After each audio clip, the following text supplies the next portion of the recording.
छी बबाल छोड़ी चढ़ली जवानी में छोड़ा सब डूबे लागल चूरू भर पानी में होठवा के लाली में लागई छी कमाल कमाल कमाल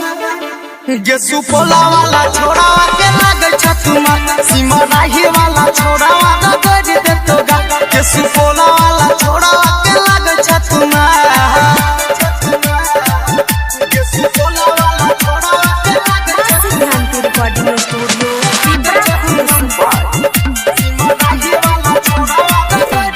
कपड़ा तो लागई छी से कसी तोरा पटवई में पलट जाय छे कसी नाच के पीछा तू हट जो के बूची पहने छी कपड़ा तो लागई छी से कसी तोरा पटवई में पलट जाय छे कसी टमाटर के छौड़ी जना लागै छ तू लाल लाल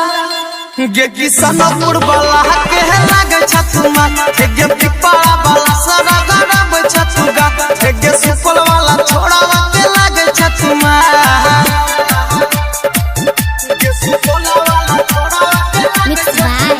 रणवीर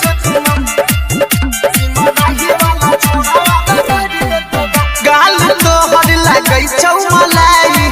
छोटो ने तोरा पर शर्मा के भाई बात के बुझो जो ना है गे तू गाल तो हर लागै छौ मलाई छोटो ने तोरा पर शर्मा के भाई गायक कोई गुड्डू राजा तो हाल चाल चाल